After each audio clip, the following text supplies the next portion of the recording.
জীবনের সকল ক্ষেত্রে আল্লাহর হুকুম, আল্লাহর বিধান যারা মেনে নেয় না, এদের কুরবানি কাবিলের কুরবানির মতো। কার কুরবানির মতো? যারা বলেন কার কুরবানির মতো? আর যারা জীবনের সব ক্ষেত্রে আল্লাহর হুকুম মানে, তাদের কুরবানি হবে হাবিলের কুরবানির মতো। আপনারা হাবিল হতে চান না কাবিল হতে চান? যারা বলেন হাবিল না কাবিল? তা হাবিল কারা আর কাবিল কারা বলে দেই। যারা ব্যক্তিগত, পারিবারিক, সামাজিক, অর্থনৈতিক, রাজনৈতিক, রাষ্ট্রীয় ক্ষেত্র, জীবনের সকল অঙ্গনে যারা আল্লাহর হুকুম মেনে নেয়, এদের কুরবানি হবে হাবিলের কুরবানির মতো। আর যারা ধর্ম কর্ম এই কথা বলে নামাজ রোজা হজ যাকাতের ক্ষেত্রে আল্লাহর আইন মানে, আর সমাজ, রাষ্ট্র, অর্থনীতি, রাজনীতির বেলায় তার নেতা নেত্রীর আইন মানে, এদের কুরবানি হলো কাবিলের কুরবানির মতো। বিভিন্ন ক্যাটাগরির পশু, আর প্রতি বছর এমন এমন পশু আসে, এক এক নামও দেয়, আশ্চর্য আশ্চর্য নাম। এগুলো নিয়ে টেলিভিশনে নিউজ হবে, পত্রপত্রিকায় আসবে, ফেসবুক লাইভ হবে। কন্টেন্ট ক্রিয়েটর যারা, এরা এগুলো দিয়ে ভিডিও বানাবে। প্রতি বছরই তো এগুলো আমরা দেখি, তাই না?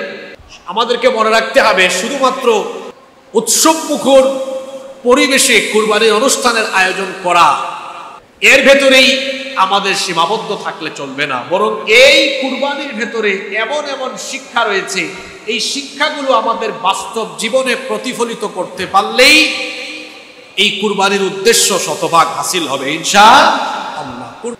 ঈদুল আজহায় দেখবেন, ঈদুল আজহার জামাতে শামিল হয়ে গিয়েছে, কিন্তু মাঝখান দিয়ে ফজরের নামাজে আসে না।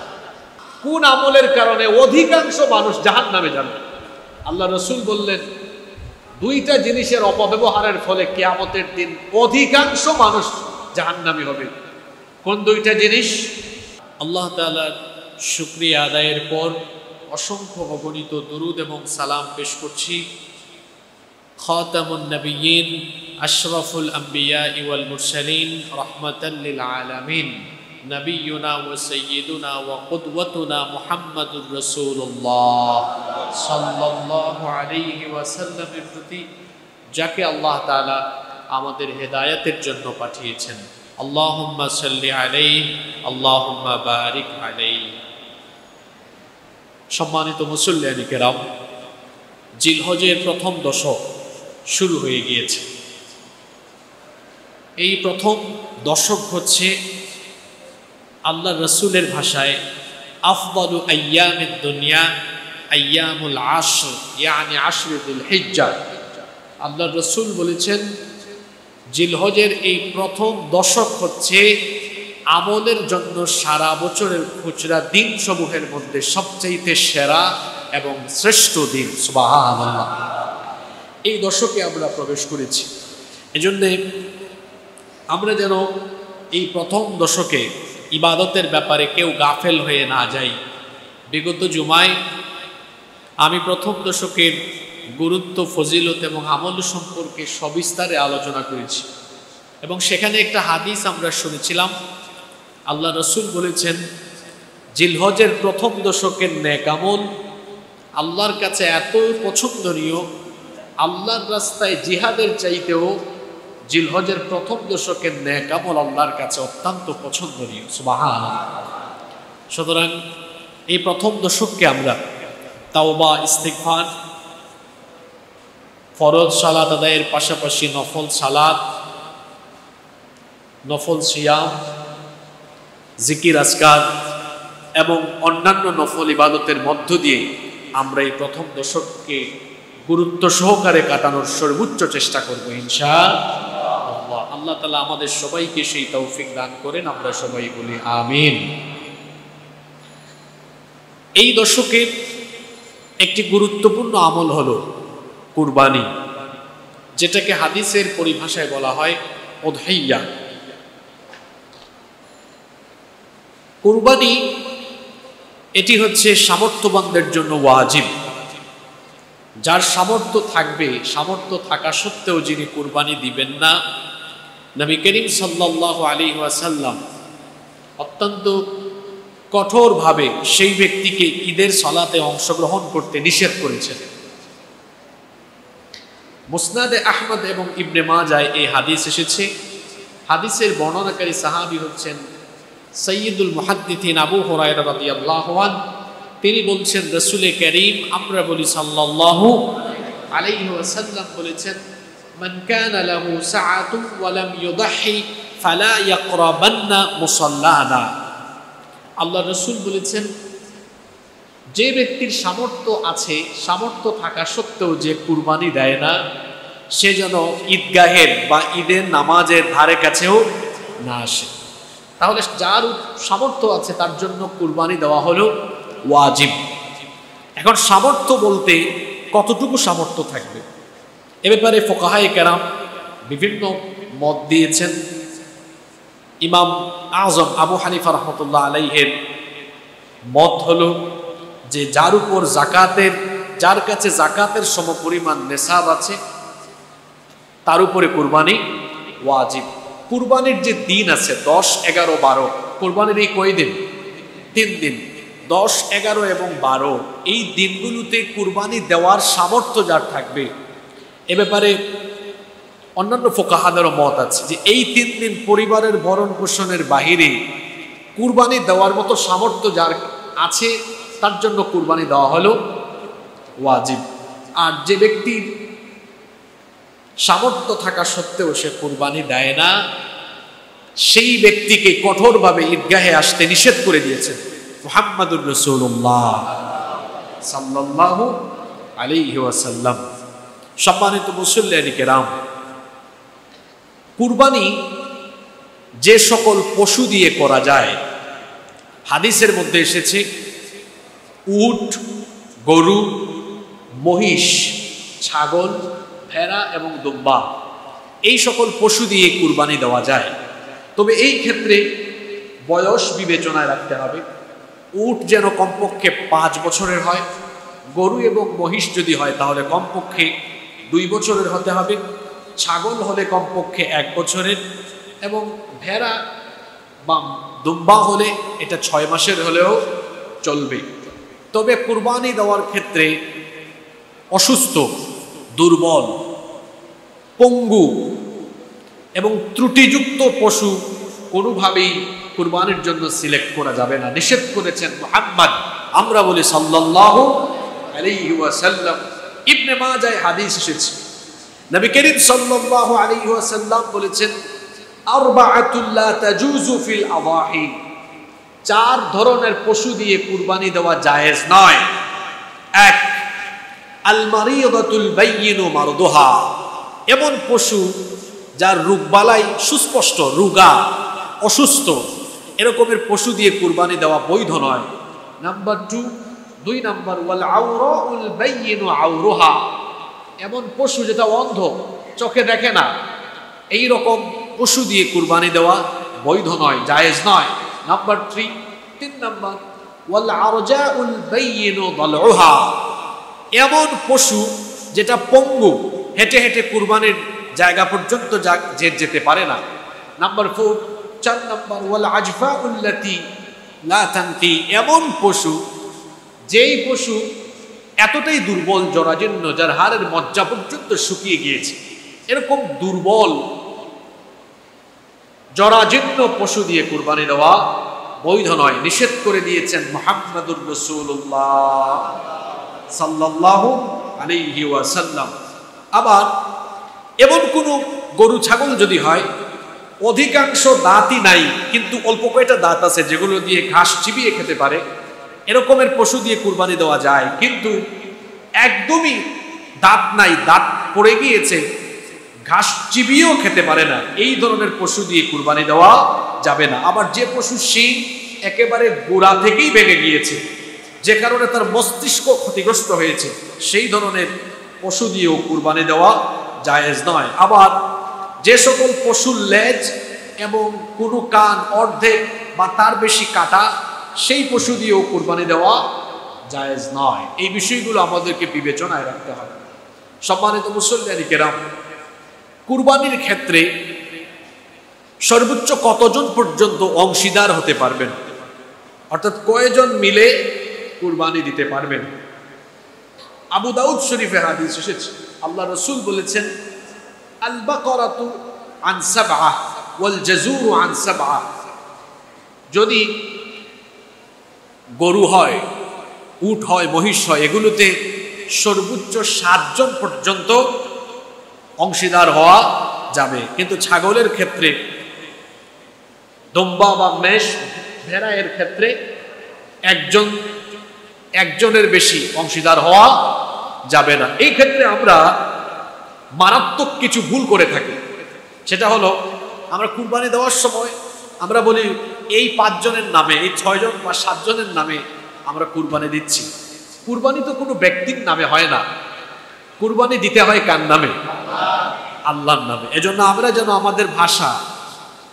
আমাদের ভাষার প্রয়োগ, এটা যেন আমরা ঠিক করি। আসলে ভাষার প্রয়োগ মাঝে মাঝে বিপদ ডেকে আনে, আবার ভাষার প্রয়োগ সুন্দর হলে মানুষের দিলে মনেও জায়গা করে নেওয়া যায়।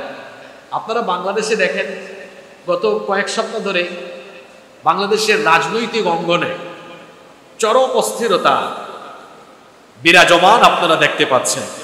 এবং এই অস্থিরতার অনেকগুলো কারণ আছে, কিন্তু তার মধ্যে প্রধান একটা কারণ হলো, কথা বলার সময় এক পক্ষ আরেক পক্ষকে এমন এমন শব্দ দিয়ে আঘাত করে, এমন এমন ভাষা প্রয়োগ করে, যার কারণে দেখা যায় উভয় পক্ষ কিংবা অনেকগুলো পক্ষ এরকম ভাষার প্রয়োগে, অসুন্দর শব্দ চয়নের কারণে বন্ধু ও শত্রুতে পরিণত হয়ে যাচ্ছে।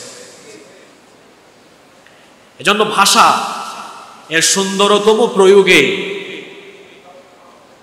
মানুষের মন দিল যেমন জয় করে নেওয়া যায়, তেমনি ভাষার সুন্দরতম প্রয়োগে অনেক কল্যাণ পাওয়া যায়।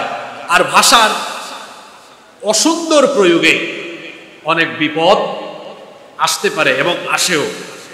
জবান, খেয়াল করে শোনেন, জবান, এই মুখ, এটার অপব্যবহারের ফলে কিয়ামতের দিন অধিকাংশ মানুষ জাহান্নামী হবে। এটা আমার কথা নয়, এটা বলেছেন মুহাম্মদ সাল্লাল্লাহু আলাইহি ওয়াসাল্লাম। একবার একজন সাহাবী নবীজিকে প্রশ্ন করেছেন, মা আকতারু মা ইউদখিলুন নাসাল জান্নাহ, কোন আমলের কারণে অধিকাংশ মানুষ জান্নাতে যাবে? কোন আমলের কারণে অধিকাংশ মানুষ জান্নাতে যাবে? আল্লাহ রাসূল বললেন, তাকওয়াল্লাহ ওয়া হুসনুল খুলুক, আল্লাহর ভয় আর উত্তম চরিত্রের কারণে অধিকাংশ লোক জান্নাতে চলে যাবে। সুবহানাল্লাহ। এবার সাহাবী দ্বিতীয় প্রশ্ন করে বসলেন, বুঝলাম এই আমলের কারণে অধিকাংশ মানুষ জান্নাতে যাবে। এবার প্রশ্ন হলো, মা আকতারু মা ইউদখিলুন নাসান নার, কোন আমলের কারণে অধিকাংশ মানুষ জাহান্নামে যাবে? আল্লাহ রাসূল বললেন, দুইটা জিনিসের অপব্যবহারের ফলে কিয়ামতের দিন অধিকাংশ মানুষ জাহান্নামী হবে। কোন দুইটা জিনিস? আল ফাম ওয়াল ফরজ। আল ফাম ওয়াল ফরজ। আল ফাম মানে হলো মুখ, জবান, এই জবানের অপব্যবহার। আর 2 নম্বর হলো ওয়াল ফরজ, লজ্জাস্থানের অপব্যবহার। এই দুইটা জিনিসের অপব্যবহারের ফলে কিয়ামতের দিন অধিকাংশ মানুষ জান্নাতি না জাহান্নামী? জোরে বলেন, জান্নাতি না জাহান্নামী? আপনারা একটু চিন্তা করে দেখবেন, পৃথিবীতে বেশিরভাগ পাপ সংগঠিত হয় এই 2 জিনিস দিয়ে, মুখ আর লজ্জাস্থান। মুখ আর লজ্জাস্থান। এই জন্য আমি বলি, গুনাহের সবচেয়ে বড় 2টা ইন্ডাস্ট্রি, গুনাহের সবচেয়ে বড় 2টা ফ্যাক্টরি হলো জবান আর লজ্জাস্থানের অপব্যবহার। এক জবান দিয়ে মানুষ কত গুনাহ করে, মিথ্যা বলে, কি দিয়ে? মুখ দিয়ে তো বলে। গীবত করে, চুগলখুরি করে, কি দিয়ে? মিথ্যা সাক্ষ্য দেয়, কি দিয়ে? ভাষার অসুন্দর প্রয়োগ করে, কি দিয়ে? এই এক জিনিস দিয়ে অনেক গুনাহ মানুষ কামাই করে। আবার এই একটা জিনিস, এই জবানকে সঠিক ব্যবহার করলে পরে সারা দিন নেকি কামাতে কামাতে নেকির পাহাড়ও গড়ে ফেলতে পারবে। আল্লাহু আকবার। সালাম দেন, সুন্দর কথা বলেন, হাসি মুখে কথা বলাও কিন্তু সদকা। সুবহানাল্লাহ। তো বলছিলাম, ভাষার সুন্দরতম প্রয়োগ, মার্জিত শব্দ চয়ন, সুন্দর ভাষায় কথা বলা, এটা হচ্ছে নবী করিম সাল্লাল্লাহু আলাইহি সাল্লামের অনন্য একটি গুণ। কাফির মুশরিক যারা আল্লাহ রসুলকে তাদের শত্রু মনে করত, তারাও বলতো যে আমরা তাকে শত্রু মনে করি ঠিক আছে, কিন্তু আরবের মধ্যে সবচেয়ে সুন্দর ভাষায় কথা বলে মুহাম্মদ, আমরা বলি সাল্লাল্লাহু আলাইহি ওয়াসাল্লাম। এটা কাফির মুশরিকরাও বলতো। আমরা তো সেই নবীর উম্মত। আল্লাহ তাআলা আমাদেরকে এই গুণে গুণান্বিত করে দেন, বলেন আমিন। সম্মানিত মুসল্লিয়ানে কেরাম, আমরা এবার অত্যন্ত গুরুত্বপূর্ণ কয়েকটি পয়েন্টের উপরে কথা বলবো ইনশাআল্লাহ। আমি সর্বপ্রথম যে বিষয়টি আপনাদের দৃষ্টিভঙ্গির সামনে তুলে ধরতে চাই, সেটি হচ্ছে একজন ব্যক্তি কুরবানি দেওয়ার ক্ষেত্রে তার কুরবানি আল্লাহর দরবারে কবুলযোগ্য হওয়ার জন্য কোন কোন বিষয় মাথায় রাখা অত্যন্ত জরুরি, সেই বিষয়গুলো আমি আপনাদের সামনে এখন তুলে ধরছি। যারা কুরবানি দিবেন এবং দিবেন না, এটা সকলের জন্য জরুরি। কুরবানি দেওয়ার ক্ষেত্রে এই 6টা বিষয় অবশ্যই গুরুত্বের সাথে মাথায় রাখতে হবে। নাম্বার 1, 1 নাম্বার, আপনার নিয়ত পরিশুদ্ধ করতে হবে। প্রত্যেকটি কাজের জন্য নিয়ত হলো গুরুত্বপূর্ণ। আপনি কুরবানি দিচ্ছেন কোন নিয়তে, এই নিয়ত পরিষ্কার থাকতে হবে। গোশত খাওয়ার উদ্দেশ্যে, মানুষ দেখানোর উদ্দেশ্যে, খ্যাতি পাওয়ার উদ্দেশ্যে, না শুধু আল্লাহর সন্তুষ্টির জন্য? আমার দিলের খবর আপনি জানেন না, আপনার দিলের খবর আমি জানি না, কিন্তু সকলের দিলের খবর একজন জানেন, তিনি কে? এজন্য নিয়ত আপনার ঠিক করে ফেলতে হবে। কারণ যে কোনো ইবাদতে একাগ্রতা, একনিষ্ঠতা, খুলুসিয়ত সবচেয়ে বেশি গুরুত্বপূর্ণ।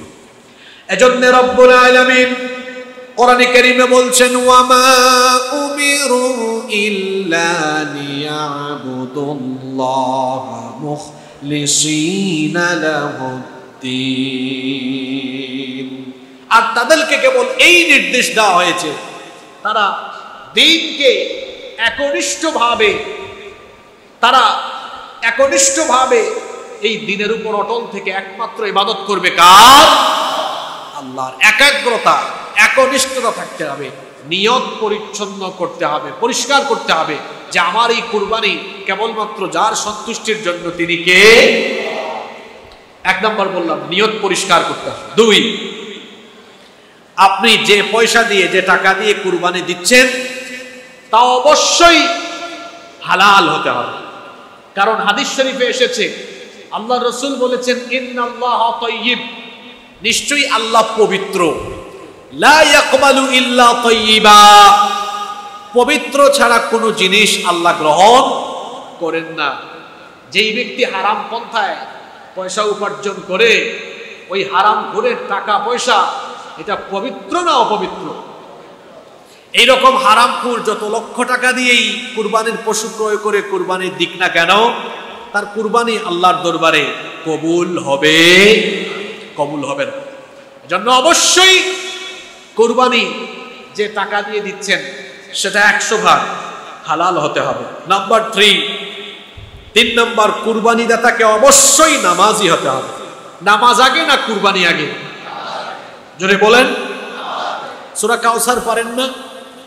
ইন্না আ'তাইনাকাল কাউসার, তারপরে কি? ফাসাল্লি, এটা অর্থ ফাসাল্লি লিরাব্বিকা, অতঃপর আপনার রবের জন্য আপনি সালাত আদায় করুন, ওয়ানহার, এবং কুরবানি করুন। এই আয়াতে কুরবানির কথা আগে না নামাজের কথা আগে? ঈদুল আজহায় দেখবেন, ঈদুল আজহার জামাতে শামিল হয়ে গিয়েছে, কিন্তু মাঝখান দিয়ে ফজরের নামাজে আসে না। এরকম হয় কি হয় না?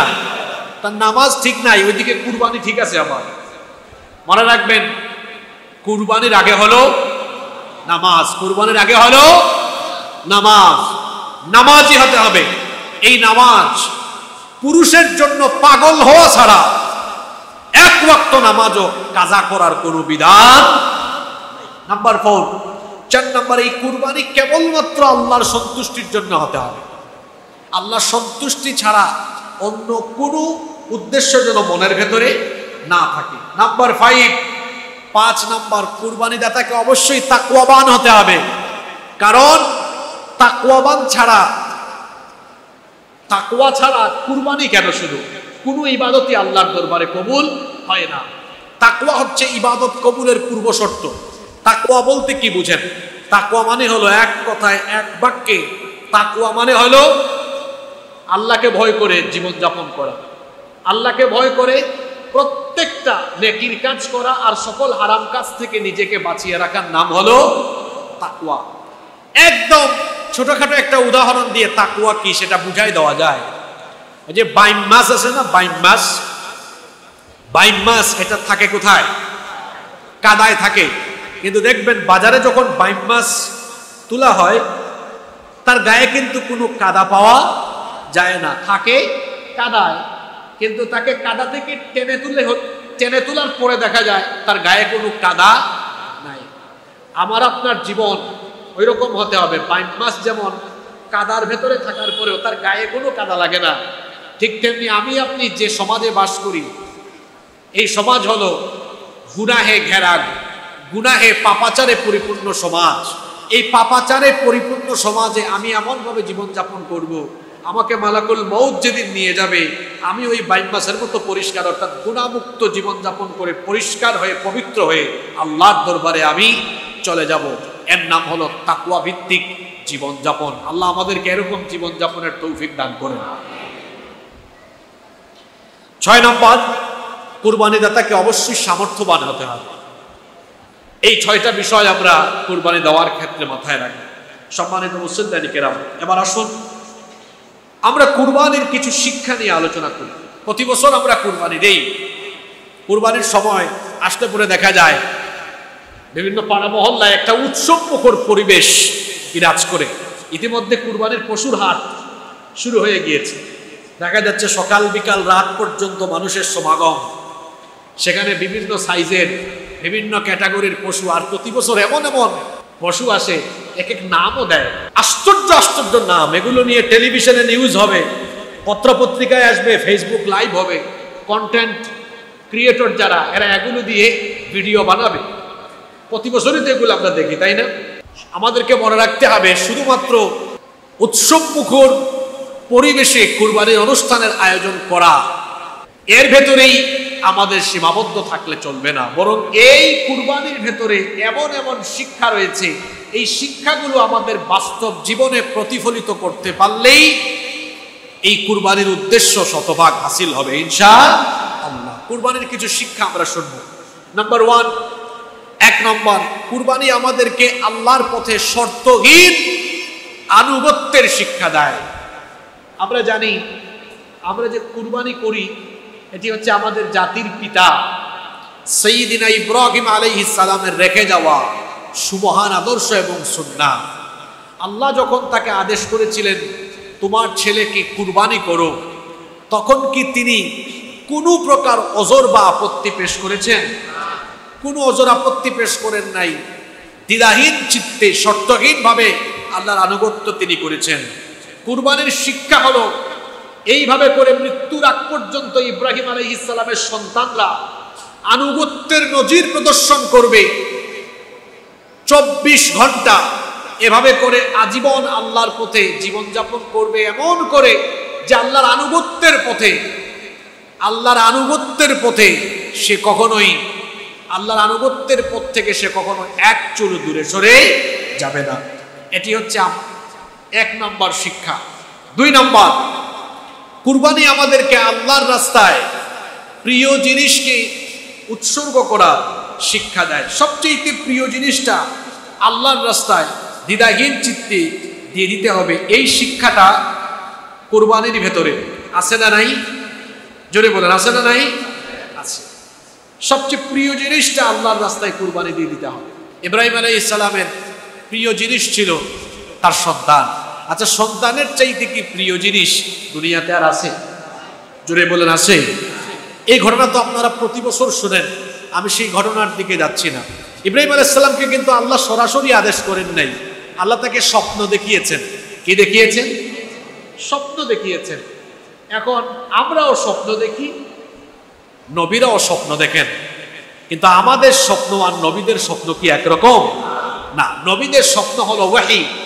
নবীদের স্বপ্ন হলো ওয়াহি। আর ওয়াহি এটা কেবলমাত্র নবী এবং রাসূলদের কাছে আসে। নবী রাসূল ছাড়া অন্য কারো কাছে কি ওহী আসে? আসে না। আমাদের কাছে কি ওহী আসে নাকি? যারা কথা বললেন না দিনে রাতে, কি আপনাদের কাছে কয়েকবার ওহী নাজিল হয় নাকি? ওহী একমাত্র নবী রাসূলদের কাছে আসে। সুতরাং নবীদের স্বপ্ন হলো ওহী। এখানে আরেকটা বিষয় বলে রাখি, আমাদের নবীর কাছে 7 তরিকায় ওহী নাজিল হয়েছে। তার মধ্যে একটা তরিকা হলো সত্য স্বপ্ন। আল্লাহ রসুল যেটা স্বপ্ন দেখতেন সেটা সত্যে প্রতিফলিত হতো এবং এই স্বপ্নের মাধ্যমেই তার কাছে ওহী পাঠাতেন কে? আল্লাহ। সুতরাং নবীদের স্বপ্ন আমাদের স্বপ্নের মতো নয়। নবীদের স্বপ্ন হলো ওয়াহি। ইব্রাহিম আলাইহিস সালামকে আল্লাহ স্বপ্ন দেখিয়েছেন। স্বপ্নটা কি? তিনি স্বপ্ন দেখেছেন তিনি তার ছেলেকে জবাই করতেছেন।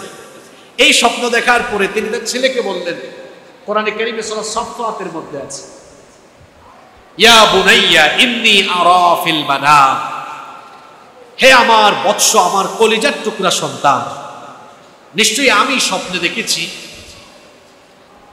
আন্নী আযবাহুকা, আমি তোমাকে জবাই করছি, ফানজুর মাযা তারা, অতএব তুমি বলো তোমার সিদ্ধান্ত কি। এখন বাপ আর ছেলে দুজনেই পয়গাম্বার, পয়গাম্বারই সুলভ জবাব। তিনি বললেন, আপনি যেটা স্বপ্ন দেখেছেন সেটা তো স্বপ্ন নয়, এটা ওহী। কারণ নবীদের স্বপ্ন এটা আল্লাহর পক্ষ থেকে আসা আদেশ। বাপ বেটা দুইজনই আল্লাহর এই সিদ্ধান্ত মেনে নিলেন। ইব্রাহিম আলাইহিস সালাম 86 বছর পর্যন্ত কোনো সন্তানই পান নাই। 86 বছরের সন্তান পেয়েছেন, তারপরে আবার লম্বা একটা সময় স্ত্রী সন্তানকে নির্বাসনে রেখে দিয়ে এসেছেন। আর সেই ছেলে যখন বড় হয়েছে, আল্লাহ বলবেন যাও ছেলেটাকে বাড়ি নিয়ে আসো, এটা না বলে আল্লাহ স্বপ্নে দেখিয়েছেন এটাকে জবাই করো। তার সবচেয়ে আদরের, সবচেয়ে প্রিয়, সবচেয়ে মহব্বতের জিনিস কুরবানি করার জন্য যখন স্বপ্নের মাধ্যমে ওহী পেলেন, তিনি তখন কি কুরবানি করতে কোনো প্রকার দ্বিধা বা অজর আপত্তি পেশ করেছেন? জোরে বলুন, করেছেন। সবচেয়ে প্রিয় জিনিসটাই নিয়ে গিয়েছেন কুরবানি দেওয়ার জন্য। বাপ বেটা দুইজনই গিয়েছেন, গিয়ে বাপ তার ছেলেকে উপর করে শুইয়ে দিয়েছেন, ছুরি চালাবেন। কোরআনে কারীমে এসেছে, ফালাম্মা আসলামা ওয়া তাল্লাহু লিল জাবিন ওয়া নাদাইনাহু আইয়া ইব্রাহিম قد صدقت الرؤيا إنا كذلك نجزي المحسنين। আল্লাহ বলছেন, অতঃপর দুজনে যখন আল্লাহর আনুগত্যের সামনে অবনত হয়ে গেল, ওয়াতাল্লাহু লিল জাবিন, আর তিনি তার সন্তানকে যখন উপর করে শুইয়ে দিলেন জবাই করার জন্য, আল্লাহ তখন ডেকে বললেন, ওয়া নাদাইনাহু আইয়া ইব্রাহিম, হে ইব্রাহিম, قد صدقت الرؤيا, স্বপ্নে যা দেখালাম তুমি তো তা বাস্তবে রূপ দিয়ে দিচ্ছ। ইন্না হাদা লাহুয়াল বালাউল মুবিন, নিশ্চয়ই এটা ছিল তোমার জন্য বড় ধরনের পরীক্ষা। আমি দেখতে চেয়েছিলাম তোমার প্রিয় জিনিসটা তুমি আমার পথে দিয়ে দেওয়ার জন্য রাজি থাকো কিনা। তুমি পরীক্ষায় পাস, এখন আর তোমার সন্তানকে দেওয়া লাগবে না। ওয়াফাদাইনাহু বিযিবহিন আযীম, আমি তার পরিবর্তে জান্নাত থেকে আরেকটি পশু ফিদিয়া হিসাবে পাঠিয়ে দিলাম। সুবহানাল্লাহ। এই ঘটনা আমরা সবাই জানি, কিন্তু এখান থেকে শিক্ষা কি? এখান থেকে শিক্ষা হলো আমরাও আমাদের প্রিয় জিনিসকে আল্লাহর রাস্তায় দান করার ক্ষেত্রে, আল্লাহর রাস্তায় দেওয়ার ক্ষেত্রে কখনো পিছপা হব না। আমাদের কাছে সবচেয়ে পছন্দের জিনিসটা কি জানেন? আমাদের জান, আমাদের জীবন, আমাদের জান, আমাদের মাল। ইব্রাহিম আলাইহিস সালাম আর তার ছেলে, বাপ বলেছেন আমার ছেলেকে কুরবানি দিয়ে দিব, আর ছেলে বলেছেন যে আল্লাহর জন্য আমি আমার জীবন এই পথে দিয়ে দিব। ইব্রাহিমের সন্তানরা এখান থেকে শিক্ষা নেবে যে আমাদেরও পছন্দের প্রিয় জিনিস, আমাদের জান আর মাল যদি দরকার হয় তাহলে আমরাও আল্লাহর পথে এভাবে কুরবানি দিয়ে দিব ইনশাআল্লাহ। এটা হচ্ছে কুরবানির অন্যতম একটি শিক্ষা। 3 নাম্বার, কুরবানির অন্যতম আরেকটি শিক্ষা হলো তাকওয়ার চর্চা করে জীবন পরিচালনা করা। পৃথিবীর ইতিহাসের সর্বপ্রথম যে কুরবানি আমরা জানি সেটা হচ্ছে আদম আলাইহিস সালামের 2 ছেলের কুরবানি, হাবিল এবং কাবিল। আদম এবং হাওয়া আলাইহিমুস সালাম তারা ছিলেন পৃথিবীর প্রথম মানব এবং প্রথম মানবী। তখন তো পৃথিবীতে এত জনসংখ্যা ছিল না। তাদের সন্তানদের বংশধারা থেকেই কিন্তু পৃথিবীতে মানব বংশের বিস্তার সাধিত হয়েছে। আদম আলাইহিস সালামের স্ত্রী আমাদের মা হাওয়া আলাইহিস সালামের গর্ভে একসাথে দুইটা সন্তান আসতো, একটা ছেলে একটা মেয়ে। এখন তো বিয়ে শাদীর ক্ষেত্রে দেখা যায় পাহাড়তলির ছেলে বিয়ের প্রস্তাব দিয়েছে আপনার ওই মজ্জার থেকে, ঠিক আছে না? তো তখন তো এত মানুষও নাই, তখন বিয়ে শাদী কেমনে হইত? তখন আদম আলাইহিস সালামের স্ত্রী আমাদের মা হাওয়া আলাইহিস সালামের গর্ভে একসাথে একটা ছেলে আর একটা মেয়ে জন্ম নিত। এরা যখন বড় হতো তখন এক গর্ভের ছেলে তার সাথে বিয়ে হতো আরেক গর্ভের মেয়ে, এরকম বিয়ে দেওয়া হতো।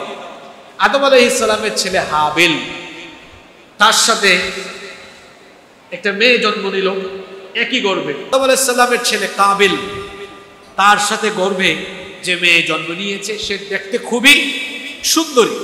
এই দুই গর্ভের ছেলে মেয়ে কয়জন? সবাই বলেন কয়জন? বিরাট শিক্ষা আছে এই ঘটনায়। এই চারজন বড় হয়ে গেল, এবার এই চার ছেলে মেয়ের বিয়ে দেওয়া হবে। এখন আদম আলাইহিস সালামের শরীয়তে বিয়ের সিস্টেমটা কেমন ছিল? এক গর্ভের ছেলে আরেক গর্ভের মেয়ে। সিস্টেম অনুযায়ী হাবিল বিয়ে করবে কাবিলের সাথে জন্ম নেওয়া মেয়েকে, আর কাবিল বিয়ে করবে হাবিলের সাথে জন্ম নেওয়া মেয়েকে। এখন আদম আলাইহিস সালাম যখন বিবাহ দিবেন, কাবিল তখন এটা মেনে নিচ্ছে না, সে এই সিদ্ধান্তের বিরোধিতা করছে। আদম আলাইহিস সালাম বললেন, বাবা তুমি এই সিদ্ধান্তের বিরোধিতা করো কেন? কাবিল বলছে, বাবা আপনি মনে হয় আমার থেকে হাবিলকে বেশি পছন্দ করেন, আমরা দুজনেই তো আপনার ছেলে, কিন্তু আপনি যে একটু সুন্দর বেশি তারে বিয়ে দিচ্ছেন হাবিলের সাথে, আর আমাকে কালো মেয়েটা আমারে দিয়ে দিচ্ছেন। আমার মনে হয় আপনি বাপ হয়ে আমার থেকে হাবিলকে বেশি পছন্দ করেন। ইন্না লিল্লাহি ওয়া ইন্না ইলাইহি রাজিউন। আদম আলাইহিস সালাম বললেন, না, তোমাদের দুই ছেলেকে আমি সমানভাবে ভালোবাসি, আর বিয়ের সিদ্ধান্তটা আমার না, এভাবেই বিয়ে হবে এই সিদ্ধান্তটা কার? সে বলে, আমি এটা মানি না, আমি এটা মানি না। এবার আল্লাহর দেওয়া নির্দেশনা মোতাবেক আদম আলাইহিস সালাম তার দুই ছেলে হাবিল কাবিলকে বললেন, ঠিক আছে বাবা, তোমরা দুইজনেই মিনায় গিয়ে কুরবানি করো, যার কুরবানি আল্লাহ কবুল করবেন সেই ওই সুন্দরী মেয়েকে বিয়ে করবে। কাবিল বলল, এবার ঠিক আছে বাবা, আমরা দুজনেই কুরবানি দেই। হাবিল কাবিল দুইজনেই কুরবানি দিল। আদম আলাইহিস সালামের সময় সিস্টেম ছিল, কুরবানি রেখে দেওয়ার পরে যার কুরবানি আল্লাহ কবুল করতেন, আসমান থেকে অগ্নিশিখা এসে তার কুরবানিকে ভস্ম করে দিত, জ্বালিয়ে দিত। হাবিল পশুপালন করতেন, তিনি উৎকৃষ্ট পশু আল্লাহর পথে নেক নিয়তে আল্লাহকে সন্তুষ্ট করার জন্য কুরবানি করলেন। কাবিল কৃষিকাজ করত। কাবিল কিছু কৃষিজাত পণ্য যেগুলো পচা, খুব একটা মানেন না, এগুলো কোনো মতে আল্লাহর রাস্তায় কুরবানি দিল। দিল সাফ না, মন সাফ না, আল্লাহকে রাজি করা খুশি করা উদ্দেশ্য না, আল্লাহর ভয়, আল্লাহর সিদ্ধান্ত মেনে নেওয়া, আল্লাহর সিদ্ধান্ত মেনে নেওয়ার টেন্ডেন্সি তার মনের ভেতরে নাই। দিয়েছে কুরবানি। দুজনে কুরবানি দেওয়ার পরে দেখা গেল আসমান থেকে অগ্নিশিখা এসে হাবিলের কুরবানিকে ভস্মীভূত করে দিল। আল্লাহু আকবার। কাবিল তখন একদম ফায়া রেগে গিয়েছে। এই ঘটনা কিন্তু সূরা মাঈদার ভেতরে এসেছে। সূরা মাঈদা 27 নম্বর আয়াত আপনারা বাড়িতে পড়বেন। আল্লাহ তাআলা বলছেন, ওয়াতলু আলাইহিম নাবা বানাই আদম বিল হক ইয ক্বাররাবা কুরবানান ফাতুকবিলা মিন আহাদিহিমা ওয়া লাম ইউতাকাব্বাল মিনাল আখার قال لأقتلنك قال إنما يتقبل الله من المتقين। আল্লাহ তাআলা বলছেন, হে নবী, আপনি আদমের দুই ছেলের কাহিনী এদেরকে শুনিয়ে দেন। যখন দুজনে কুরবানি করলো, একজনের কুরবানি আল্লাহ কবুল করলেন, আরেকজনের কুরবানি আল্লাহ কবুল করলেন না। অর্থাৎ হাবিলের কুরবানি কবুল হলো, কাবিলের কুরবানি কবুল হলো না। কাবিলের কুরবানি যখন কবুল হলো না, তখন কাবিল হাবিলকে লক্ষ্য করে বলল, ক্বালা লা আকতুলান্নাক, হে আমার ভাই, আমি তোমাকে হত্যা করব। তখন হাবিল বললেন, ভাই তুমি আমাকে হত্যা করে কি লাভ বলো? আমরা তো দুজনেই কুরবানি করেছি, আমার কুরবানি কবুল হওয়ার পেছনে আলাদা কোনো কারণ নাই, কারণ তো একটাই, ইন্নামা ইয়াতাকাব্বালুল্লাহু মিনাল মুত্তাকিন, নিশ্চয়ই মুত্তাকিদের কুরবানি কবুল করেন কে? এই ঘটনা থেকে আপনি কি শিখেছেন? আল্লাহর সিদ্ধান্ত যারা নিজেদের জীবনে মেনে নেয় না, এরা কোটি কোটি টাকা দিয়ে কুরবানি করলো, লক্ষ লক্ষ টাকা দিয়ে কুরবানি করলো, এদের কুরবানি আল্লাহর দরবারে কবুল। যেহেতু কথাটা গুরুত্বপূর্ণ, আবার রিপিট করছি, যারা জীবনের সকল ক্ষেত্রে আল্লাহর সিদ্ধান্ত মানে না, এদের কুরবানি কবুল। এবার বাড়ি গিয়ে আপনি মিলান, আপনি আপনার জীবনের সকল ক্ষেত্রে আল্লাহর সিদ্ধান্ত মানেন কিনা। এই সিদ্ধান্তটা কোন কোন ক্ষেত্রে? আপনার নিজের ব্যক্তি জীবনে, আপনার পারিবারিক জীবনে, সমাজ জীবনে, আর রাষ্ট্রীয় জীবনে লাগবে না। ঘুমাই গেছেন নাকি আপনারা? রাষ্ট্রীয় জীবনে আল্লাহর সিদ্ধান্ত মানা লাগবে না তো? ঘুমাই গেছেন নাকি সবাই? তো ঘটনা শুনেন না, এটা কি বলছি? যারা মনোযোগ দিয়ে শুনেন নাই, আয়াত নাম্বার, সূরা নাম্বার বলি, কোরআনে কারীমের 5 নাম্বার সূরা, সূরা মাঈদার 27 নাম্বার আয়াত। বাড়িতে গিয়ে বাংলা তর্জমা ব্যাখ্যা সহ পড়বেন, উপলব্ধি করবেন। কথাটা আবার রিপিট করছি, জীবনের সকল ক্ষেত্রে আল্লাহর হুকুম, আল্লাহর বিধান যারা মেনে নেয় না, এদের কুরবানি কাবিলের কুরবানির মতো। কার কুরবানির মতো? যারা বলেন কার কুরবানির মতো? আর যারা জীবনের সব ক্ষেত্রে আল্লাহর হুকুম মানে, তাদের কুরবানি হবে হাবিলের কুরবানির মতো। আপনারা হাবিল হতে চান না কাবিল হতে চান? জোরে বলেন হাবিল না কাবিল? তা হাবিল কারা আর কাবিল কারা বলে দেই। যারা ব্যক্তিগত, পারিবারিক, সামাজিক, অর্থনৈতিক, রাজনৈতিক, রাষ্ট্রীয় ক্ষেত্র, জীবনের সকল অঙ্গনে যারা আল্লাহর হুকুম মেনে নেয়, এদের কুরবানি হবে হাবিলের কুরবানির মতো। আর যারা ধর্ম কর্ম এই কথা বলে নামাজ রোজা হজ যাকাতের ক্ষেত্রে আল্লাহর আইন মানে, আর সমাজ, রাষ্ট্র, অর্থনীতি, রাজনীতির বেলায় তার নেতা নেত্রীর আইন মানে, এদের কুরবানি হলো কাবিলের কুরবানির মতো। কথা ক্লিয়ার? তা আপনাদের কুরবানিটা কেমন হওয়া দরকার? হাবিলের মতো না কাবিলের মতো? কিন্তু দেখবেন কুরবানির সময় বহু মানুষ কাবিলগিরি করবে, কাবিলি কুরবানি করবে। কি কুরবানি? আমরা কি কাবিলি কুরবানি দিব না হাবিলি কুরবানি দিব? তা হাবিলি কুরবানি দিতে হলে আজকে এই মসজিদ থেকে একটু তওবা করে বের হন, মানব রচিত মতবাদকে লাথি দিয়ে ডাস্টবিনে ফেলে দেন। যদি ফেলে দিতে না পারে তো আপনার মগজের ভেতরে এই কথা ঢুকায় নেন, আপনার কুরবানি কাবিলের কুরবানি।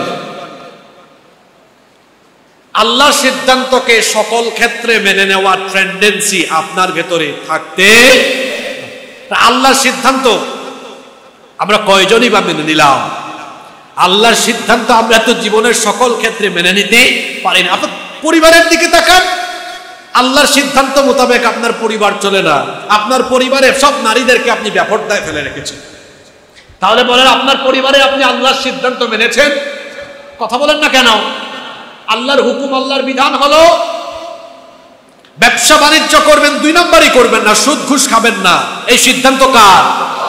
এই সিদ্ধান্তকে বুড়া আঙ্গুল দেখিয়ে সুদ ঘুষ দুর্নীতি সব চলমান রেখে তারপরে কুরবানি দেন, এটা হাবিলগিরি কুরবানি না, এটা কাবিলগিরি কুরবানি। অনিয়ম দুর্নীতি নিয়ে যখন কোনো অধ্যাদেশ আইন হয়, দেখেন না কি জাতের কাবিলগিরি। এখন রাষ্ট্র মেরামত আর সংস্কারের কাজ চলে। গত কিছুদিন ধরে আপনারা দেখেছেন সচিবালয়ে সরকারি আমলারা কর্মবিরতি দিয়েছে, দেখেছেন কি দেখেন নাই? অনিয়ম দুর্নীতির বিপক্ষে যদি কেউ থাকে, তাহলে তো অনিয়ম দুর্নীতির ব্যাপারে কোনো অধ্যাদেশ বা আইন পাশ করা হয় সেটার পক্ষে থাকার কথা। যদি কেউ অনিয়ম দুর্নীতির খাসলত তার ভেতরে রাখে, সেই সকল ব্যক্তিরাই তো এই সকল সিদ্ধান্তের বিরোধিতা করতে পারে। আমি প্রায় সময় একটা কথা বলি, বাংলাদেশে সম্পদের অভাব নাই, সম্পদের অভাব নাই। এই দেশে একটা জিনিসের অভাব, সেটা হলো ভালো মানুষের অভাব। ভালো মানুষের অভাব। শুধুমাত্র রাষ্ট্র পরিচালনার সকল জায়গায় যদি ভালো মানুষগুলোকে আমরা সেট করতে পারতাম, এই বাংলাদেশ উন্নয়ন, উন্নতি, সমৃদ্ধিতে কত দূর যে চলে যেত তা আমরা ধারণাও করতে পারতাম না। কিন্তু স্বাধীন হওয়ার পরে 54 বছর ধরে আমরা যে সিস্টেমের ভেতরে পড়েছি, এই সিস্টেমে দেখা যায় কিছু সংখ্যক মানুষ নিজেদের ফায়দা হাসিল করে আঙ্গুল ফুলে কলা গাছ হয়ে যায়, আর বেশিরভাগ মানুষ আমরা যারা জনগণ 54 বছর ধরে আমরা পাটাপুতাইলের মাঝখানে আমাদের জীবন একেবারে শেষ হয়ে গিয়েছে। দেশের 12টা বেজে যাচ্ছে। এ থেকে মুক্তি পেতে হলে আমাদের সবাইকে আল্লাহর বিধানের দিকে ফিরে আসতে হবে। আল্লাহর বিধান ছাড়া মানুষের কোনো কল্যাণ, এটা অনিশ্চিত, এটা জীবনে অসম্ভব। আপনাদেরকে সংক্ষেপে বুঝাই দিই। এই যে ডক্টর ইউনূস সাহেব, তিনি বলছেন যে আমরা সংস্কার করব। আপনি লিখে রাখেন, আজকে লিখে নেন, ইউনূসের পরে যে সরকার আসবে ওই সংস্কার এসে সংবিধানকে আবার সংস্কার করবে। যদি হায়াতে বেঁচে থাকেন তাহলে দেখবেন ওই সরকারের পরে আবার যে সরকার আসবে তারা আবার সংবিধানকে সংশোধন করবে। এভাবেই চলবে, কারণ সংবিধান যারা সংশোধন করে এরা জনগণের জন্য সংশোধন করে না, এরা নিজেদের ক্ষমতাকে পাকাপুক্ত করার জন্য সংশোধন করে। আপনি বুঝে থাকলে ভালো, আর না বুঝলে আমি বলবো এখনো পর্যন্ত আপনি বিষয়টাকে ভালোভাবে উপলব্ধি করতে পারেন নাই। সেই বিধান মানুষের জন্য কল্যাণকর, যেই বিধানে কেউ হাত দিতে পারবে না, পরিবর্তন, সংযোজন, বিয়োজন করতে পারবে না। বলুন তো সেই আইনটা কার আইন? আল্লাহর আইন। কোরআন ১৫০০ বছর আগে নাজিল হয়েছে। কি বলেন, কয়েক শতবার মনে হয় কোরআন পরিবর্তন হয়েছে, তাই না? আগামী দিনে কি কেউ পরিবর্তন করবে নাকি? পরিবর্তন হওয়ার সম্ভাবনা আছে? তাহলে যে আইনের পরিবর্তন নাই, যে আইন থাকলে মানুষের কল্যাণ হবে, মানুষের আইন আমাদের জন্য বেশি গুরুত্বপূর্ণ? মানুষের আইন আমাদের জন্য কি বেশি লাভজনক না আল্লাহর আইন? জোরে বলেন, কার আইন? জন্য ফিরে আসতে হবে আল্লাহর আইন প্রতিষ্ঠার দিকে। সবাইকে ঐক্যবদ্ধ হয়ে যেতে হবে আল্লাহর আইন প্রতিষ্ঠার জন্য। আপনারা দেখেছেন আপনারা 54 বছর ধরে আমার দেশ কিভাবে নির্যাতিত হচ্ছে। যে যখন ক্ষমতায় যায় জনগণের ভাগ্য বদলাবার কথা বলে গিয়ে তারা নিজেদের ভাগ্য বদলায়। এটা আপনারা যুগ যুগ ধরে দেখেছেন। এজন্য আমরা বলি, আসুন আলেম ওলামা ইসলামপন্থীদের ঐক্যের ভিত্তিতে আমরা সকলে দলমত ভুলে গিয়ে আগামীর বাংলাদেশ বিনির্মাণে আমরা সবাই ঐক্যবদ্ধ হয়ে আল্লাহর আইনকে পার্লামেন্ট পর্যন্ত নিয়ে যাওয়ার জন্য আমাদের সবাইকে ঐক্যবদ্ধ হতে হবে ইনশাআল্লাহ। তাহলে বাংলাদেশের পরিবর্তন হবে। এজন্য বিভেদ, দলাদলি, মতপার্থক্য, সংকীর্ণতা সবকিছু ঝেড়ে ফেলে দিয়ে আমাদের সবাইকে আল্লাহর আইন প্রতিষ্ঠার জন্য ঐক্যবদ্ধ হয়ে যেতে হবে। আল্লাহ আমাদের সবাইকে ঐক্যবদ্ধ করে দেন। আরো আসতে বলেন আমিন।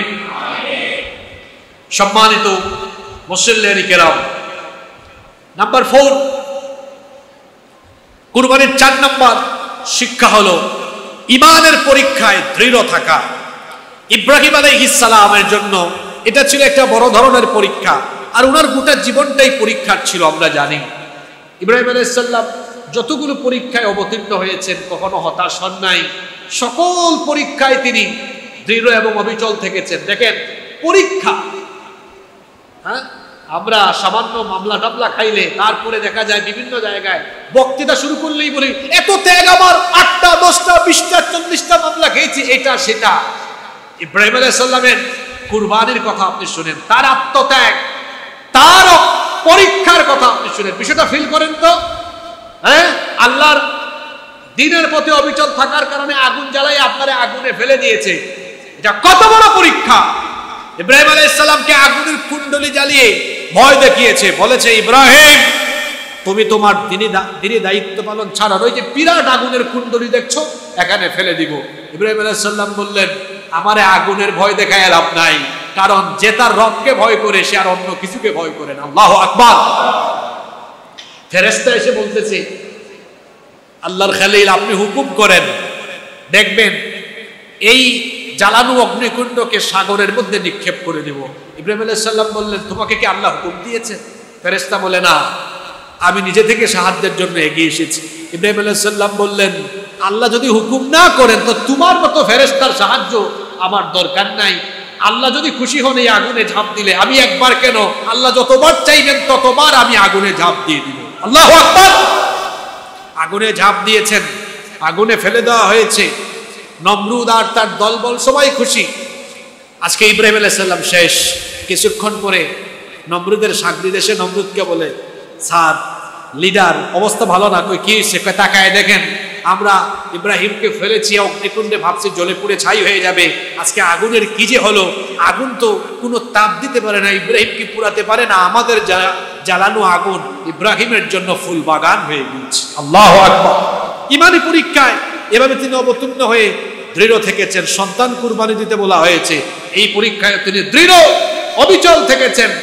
এখান থেকে আমাদেরকে শিক্ষা নিতে হবে, আমাদের জীবনে যত কঠিন দিন, কঠিন পরীক্ষায় আসুক না কেন, এক মুহূর্তের জন্য আমরা হতাশ হয়ে আল্লাহর দ্বীনের পথ থেকে বিচ্যুত হয়ে যাব না। কারণ মুমিনের জীবন হলো পরীক্ষা। আর দুনিয়া সিজনুল লিল মুমিন, দুনিয়া হচ্ছে মুমিনের কারাগার। দুনিয়া মুমিনের কি? জোরে বলেন, দুনিয়া মুমিনের কি? কারাগার। এখানে জুলুম আসবে, নির্যাতন আসবে, পরীক্ষা আসবে, কিন্তু আমরা কখনো হতাশ হব না। যত যাই আসুক না কেন, ঝড় ঝাপটা বাধা বিপত্তি যাই আসুক না কেন, আমরা আল্লাহর দ্বীনের প্রতি অটল অবিচল থাকবো ইনশাআল্লাহ।